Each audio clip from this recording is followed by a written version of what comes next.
On retrouve le grand studio de RTL et les grosses têtes dans la nuit des temps, les meilleurs moments de l'émission du 16 septembre 1999. Philippe Bouvard était accompagné de Jean-Yann, Amanda Lear, Carlos et Jean-Jacques Perroni. Et puis là, une dépêche. À quoi bon le sexe? C'est quand même une question qu'il faut se poser. Ça, c'est la question que vous posez? À quoi bon? Ou vous avez la réponse? J'ai la réponse. Alors? Eh bien, l'utilité du sexe n'est pas évidente, disent les chercheurs allemands. Ça dépend pourquoi, ça dépend pourquoi, évidemment. Ah Si oui, c'est moi, pour je pisse pas réparer avec les mes montres, oreilles. ou si c'est pour, si c'est pour bricoler, évidemment, c'est moins bon qu'un tournevis, mais je veux dire... Non, parce qu'ils disent qu'il y a des méthodes de reproduction plus efficaces que le sexe. Bien sûr, le casque à pointe, par exemple. Donc le sexe ne servirait pas pour la reproduction, mais c'est pour s'amuser. Les sexes, c'est une cochonnerie, hein. On pourrait se passer de sexe, à la limite. Oui, bien sûr. Vous, peut-être, laissez-nous tranquille. Non, mais c'est sûr, maintenant, avec tous les trucs qu'on fait, les machins, les gars, on n'a pas Internet. besoin du sexe, mais le sexe, à quoi serait ça quand même- sert? C'est pas mal, enfin. Ouais, c'est ce un serait truc, comme moins marrant, quand même. C'est dire que c'est moins cher Bon, que ceux la qui télé, veulent se quoi. passer de ça, ils lèvent la main.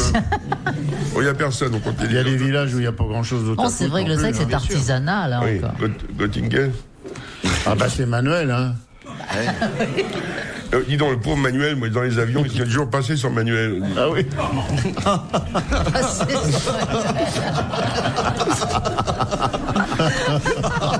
Elle est bien. Il est bête. C'est sur ce Air Carlos. Portugal, surtout. Oui. Vous en avez perdu un bout, là, Philippe. Il m'en reste assez pour continuer, je vous remercie. Alors, de quoi s'agit-il? Non, mais Ils non, sont parce tous qu'on a- passés sur Manuel. Passer sur Carlos. Manuel dans les avions, c'est un. On dit toujours, il y a toujours la chef hôtesse qui dit bon, regardez votre vis-à-vis et passez sur Manuel. Faut pas s'appeler Manuel dans un avion, c'est tout. Comment vous appelez? Manuel? Non, pas du tout, Roger. Non, Manuel, c'est lui. Ah non. C'est dommage que je perde ça.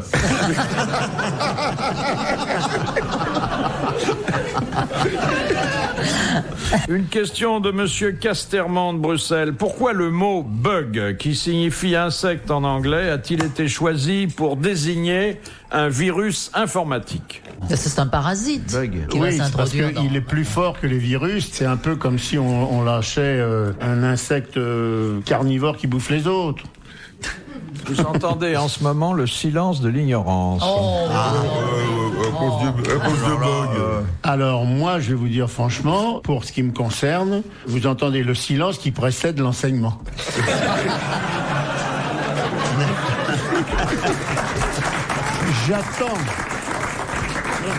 J'attends que vous insuffliez dans mon cerveau ces notions qui m'ont échappé. La substantifique moelle Il que faut nous connaître attendons. l'histoire de l'informatique. Eh bien, alors écoutez, je prends des notes, allons-y. Eh ben, il y a eu la pomme avec Apple. L'informatique a été inventée en 1753, 1753, oui. en même temps que le vélo. Par Galilée.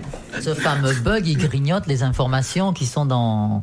C'est un sens beaucoup moins imagé que vous ne paraissez le supposer. C'est parce que c'est facilement retenable. Tenable. Oui. Retenable. Enfin, on le retient facilement. Oh, Oui. Emmerdez pas avec ça. Enfin, c'est pénible alors. On essaye de chercher puis on se fait reprendre. Oh, les conséquences, vous voudriez bien nous les dire, C'est avant plutôt, de nous donner le sens. c'est plutôt la cause que les conséquences. Dans Le le fait fait qu'on est qu'on ait choisi cette identification avec un insecte repose sur des bases historiques. En l'an 2000, ça va pas passer en double zéro, c'est ça l'idée. Non, moi je vous parle du fait que le mot, bien avant l'an 2000, a été choisi pour désigner le virus informatique. Mais c'est le bruit du bug, ça? Je brûle du désir de savoir ça. Oui. Parce que dans les mots croisés, je l'ai pas trouvé, ce truc-là.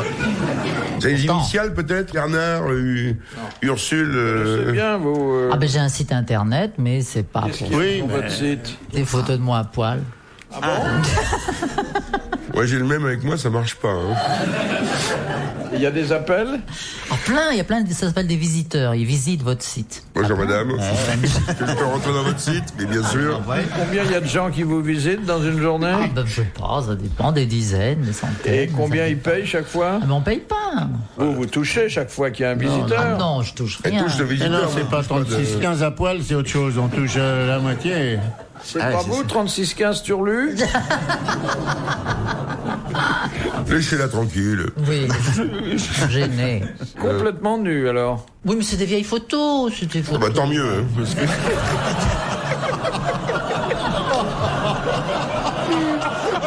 Dites donc, Carlos, je ne vous permets pas. Non, ce que je veux dire, c'est que je ne ferai pas ça. Elle avait Genre de 4 ans. photo maintenant. Voilà, c'est tout.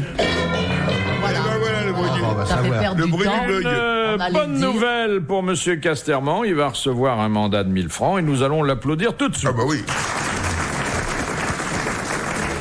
Alors, si le mot bug, qui signifie insecte en anglais, a été choisi pour désigner un virus informatique, c'est parce que, en 1950, une énorme panne informatique a bloqué la bourse américaine à cause d'un cafard qui s'était introduit dans une machine. Waouh, que c'est joli, que c'est beau. Il était une fois à New York un cafard qui vivait dans un computer. Et tout ça, Et apparemment, donc, c'était pas- on a interrompu pendant de longues heures les cotations boursières et on s'est aperçu, quand on a démonté la machine, que c'était un cafard. Ceci dit, oui. bug, Mais c'est marrant cette histoire-là, moi. Ah, il rentre dans les trucs des- Vous voulez pas nous la redire encore un peu?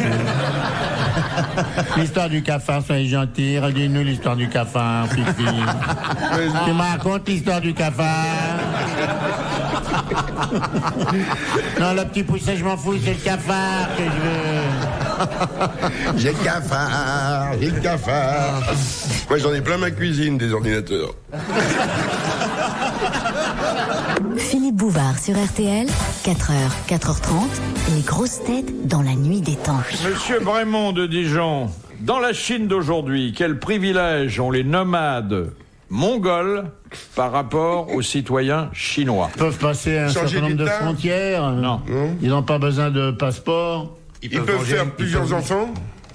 Ils ont le droit d'avoir plus d'un enfant. Oui, exactement. Ils peuvent avoir autant d'enfants qu'ils le veulent, alors que les Chinois sont pénalisés à partir du Ah ouais, mais deuxième. les nomades, ils en perdent un peu aussi. C'est une bonne réponse de Carlos. Et à propos de Chine, Steffi Graf, qui va faire ses adieux au tennis, elle souhaiterait faire son dernier match sous la Grande Muraille de Chine. Oh, Il y a 4000 km, elle va courir, hein. peu cher. Non, mais sur la Grande Muraille, il vaudrait mieux faire du machin basque, là, de la flotte, là, flotte, on la peut faire flotte, du tennis La sur un Punta mur. Cesta. C'est un très très beau monument. Il paraît que c'est le seul qu'on puisse voir De la Lune. de la Lune. Hein. Ah ouais. Tu étais toi un jour? On grimpe dans la lune et on le voit. Pourquoi t'as un tatouage dans le dos qui représente la muraille de Chine? Mais la Chine se soulève à la vue des Nippons. Et il paraît qu'Amélie Mauresmo, elle veut jouer contre une tondeuse à gazon. Elle a fait ses adieux au pénis. Elle.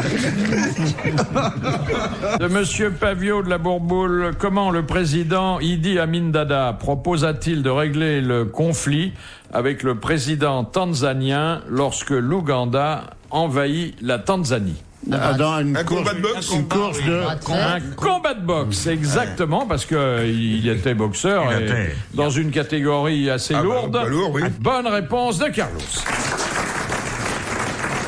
Et ce serait bien si on réglait les trucs Dommage, comme c'est ça. vrai. Sous Ah bah la tu vois c'est vrai. Helmut Kohl en train de se frapper avec Jobert, dis donc. Et Sarkozy en face de Boris Helsin, vous vous rendez compte?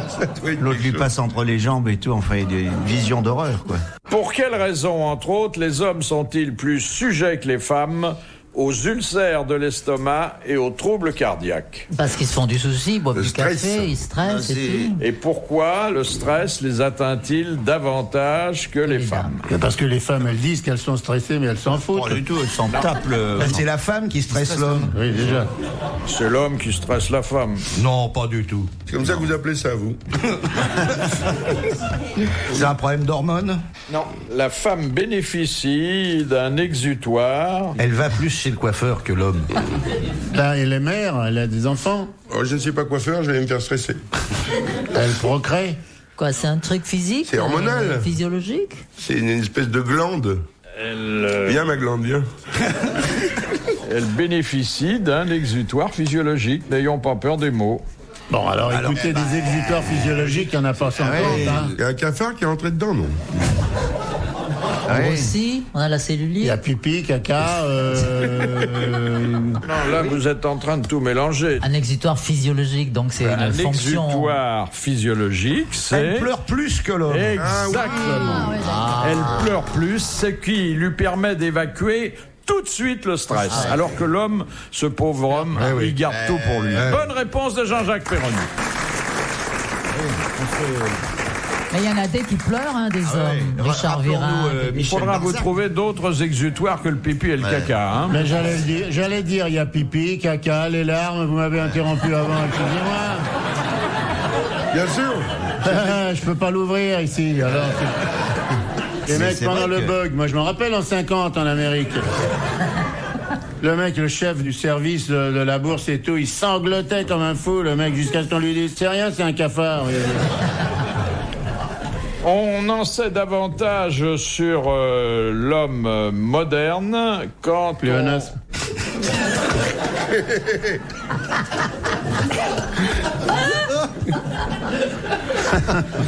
quand on regarde la presse masculine que l'on fabrique à son intention.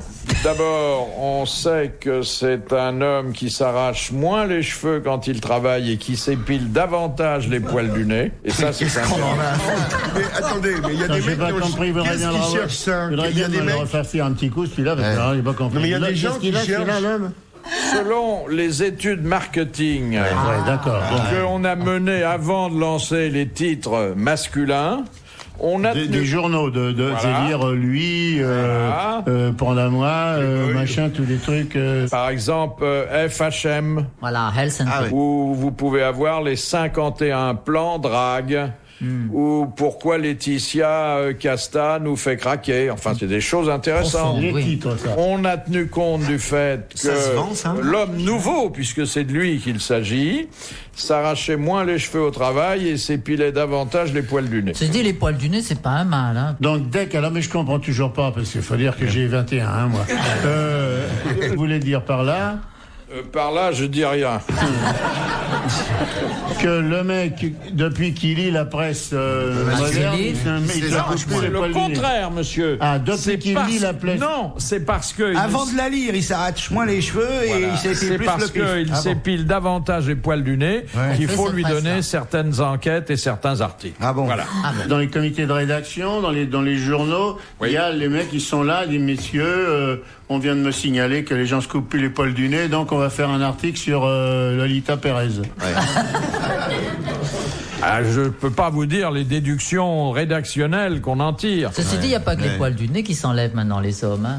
Il y a de plus en plus d'articles où on recommande justement à tous les messieurs de s'épiler totalement parce que c'est plus propre, ça retient la sueur, les poils, donc il faut tout enlever. Retiens. Et justement, dans ces journaux que vous citez, là, il y avait tout un article où on disait aux hommes de s'épiler totalement. Vous avez pas lu le même journal, hein, Philippe?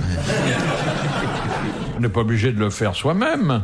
Ah ben non, On dit à la dame de faire je t'aime un peu, beaucoup, passionnément, pas du tout. Vous connaissez le gars qui se fait opérer de l'appendicite à l'hôpital? L'infirmière arrive pour lui raser les poils. Elle lui prend la zézette, elle la lève, elle commence à raser. Le mec fait maintenant tu peux la lâcher, elle tient toute seule. RTL, 4h, 4h30, dans la nuit des temps des grosses têtes de Philippe Bouvard. C'est la suite, mais la fin des grosses têtes dans la nuit des temps du 16 septembre 1999 avec Jean-Yann, Amanda Lear, Carlos et Jean-Jacques Perroni, orchestré par Philippe Bouvard. La loi, la réglementation évolue et maintenant, lorsqu'il y a saisie d'huissier, l'huissier, l'officier ministériel, doit laisser non seulement un lit, une table, des chaises, mais aussi le réfrigérateur, les vêtements, le matériel scolaire et les souvenirs de famille. Oh, les souvenirs de famille. Ah, ça, c'est pas con. Ça, c'est chouette. Un billet de 500 balles, c'est un souvenir, c'est ma grand-mère. Famille, c'est les comptes en banque, la télé, la chaîne stéréo. Je tiens ça de ma famille. Oui. C'est ne prenez pas le magnétoscope maison, de mon les père. voitures et tout. Quel objet est jugé efficace par 50% des Français lorsqu'il s'agit de draguer une femme? Oui. Un de 500, objet qu'on tient dans la main. ouais. Non, pas spécialement. Une carte de crédit. Billet de 500. La voiture, je pense. La voiture. Une belle voiture Alors ça, alors, constitue c'est une le bêtise. principal instrument de séduction. On croit Ça, ça, c'est les un hommes. vieux Je truc, crois que plus ils ont une belle voiture, plus ils draguent. Je suis mal barré, il va falloir que j'arrête, moi. J'ai une caisse tellement naze, pleine de bosses et tout très peu. Et moi qui en ai pas. Je toucherai pas une bille. Non, mais c'est qu'on part du principe que les femmes sont à pied, donc elles n'ont pas de voiture elles-mêmes, donc... C'est pas ça, mais la une femme a voiture. souvent une petite voiture. Alors que l'homme a un gros engin. Le mec, il arrive en vélo avec son chéquier qui dépasse de la poche arrière, il est bon, hein. Ceci dit, l'inverse marche pas mal aussi. Les jeunes gens aiment bien les femmes qui conduisent des belles voitures. Oui, porte-maillot. Ah oui, oui.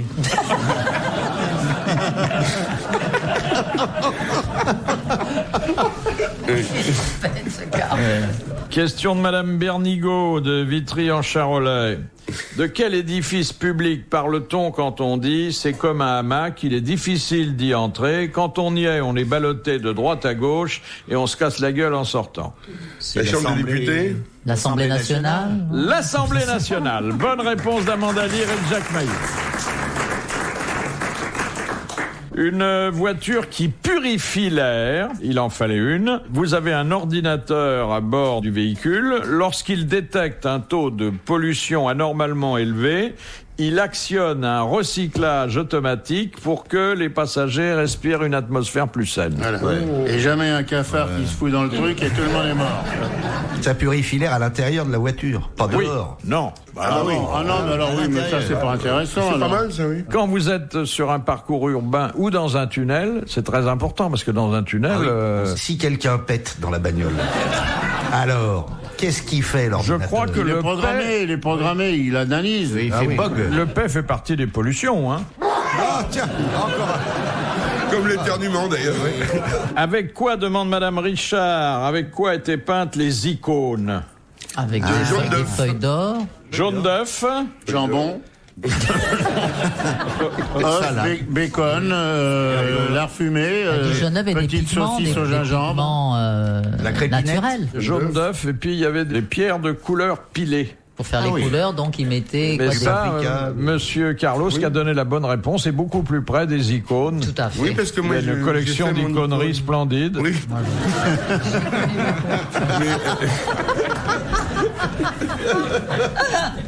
J'ai fait mon icône, moi, quand j'étais petit. Pourquoi conseillait-on autrefois aux aviateurs d'observer les vaches avant d'atterrir en catastrophe? Pour vérifier l'état du plancher, le plancher des Les vaches. vaches, elles se couchent quand l'orage va venir. Pour regarder où elles ont bousé pour pas glisser. Les aviateurs, ils les voient pas, les Bah, c'est vaches, que- ils sont trop hauts, non? Parce Bah qu'on oui, voit parce- d'où vient le vent. Exactement. Parce qu'elles gardent toujours la queue au vent. Ah oui. Je connais plein de vaches, moi. Et donc, l'aviateur qui était en difficulté, Oui. Bah oui, il savait comment il fallait atterrir. Le Moi, nombre je croyais qu'on d'aviateurs qui ont été regardait- soignés par les coups des queues, enfin, C'était l'époque héroïque où, pour savoir le chemin qu'il fallait prendre, les aviateurs descendaient au-dessus des routes et regardaient les panneaux routiers. Ça s'appelait des voitures. Voulez-vous vous traire? Dernière citation que nous envoie Monsieur Granville qui a dit « Jésus a pardonné à la femme adultère parce que ça n'était pas la sienne. » Sacha Guitry. Non, mais un auteur dramatique légèrement antérieur à Guitry. Allais. Allais n'était pas un auteur dramatique, hein. Mais ça l'as se bien pris situe. dans ton... Je me le ferai pas redire 2 fois, ça. pris dans ton plat, là. Maintenant, je ferme ma gueule, t'as raison. Oh là là. Alors, T'as envoyé. Oh là, tiens. Ça se situe chronologiquement entre Allais et Guitry. Là, alors, ça serait Fédot, ça serait qui? La biche. C'est pas Fédot. C'est un peu plus récent que Fédot, mais à peine. Hein. Courteline. C'est Courteline. Eh ben, Bonne réponse de Jean-Jacques Perroni. Bravo, merci, à la prochaine. Retrouvez les grosses têtes dans la nuit des temps sur RTL.fr.